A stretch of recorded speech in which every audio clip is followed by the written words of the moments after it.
Europe.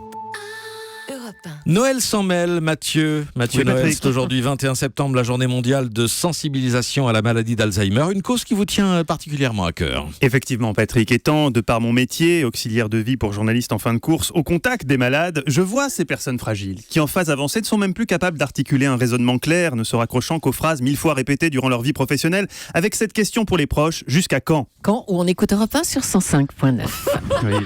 Oui, Patrick, Alzheimer est une maladie terrible et parfois collective.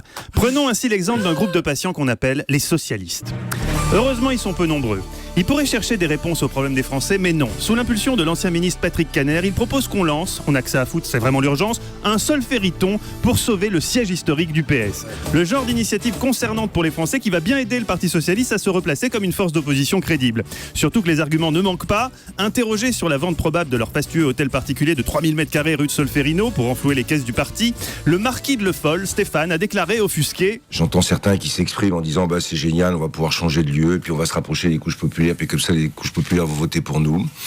On va bientôt aller dans la Creuse d'ailleurs, parce qu'il faudra se rapprocher des couches rurales aussi. Enfin, Patrick, quittez le 7e arrondissement pour se rapprocher des couches populaires, vous n'y songez pas, on va quand même pas aller tapiner chez les gueux juste pour glaner leur vote. On leur parlera par Skype, ils sentent quand même très fort ces gens-là. Alors les ploucs, on sort les doigts et on envoie ses sous rue de Solferino. Comme ça, on n'aura toujours pas d'idée, mais au moins on aura un lieu pour les exprimer si jamais un jour on en a. On vous tiendra au courant. Patrick, une idée pour sauver le PS ? Euthanasie. Oui, c'est un peu radical, Patrick. Souvenez-vous du message de Schlesinger, à fond pour Macron, mais discrètement.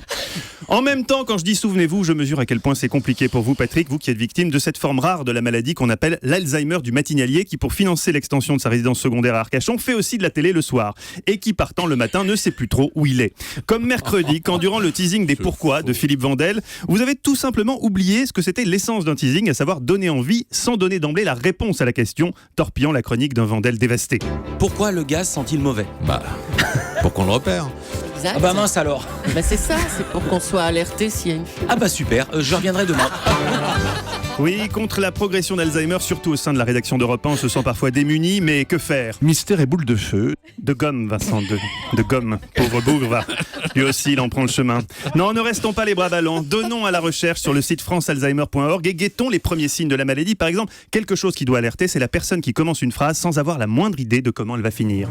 Ce qui débouche parfois sur une expression difficile à assumer. Ça donne un film tendu comme... J'allais dire tendu comme un string. Surtout quand le film en question est la liste de Schindler. N'oubliez pas, francealzheimer.org. C'était pas Non, ça. non, c'est le film de Ken.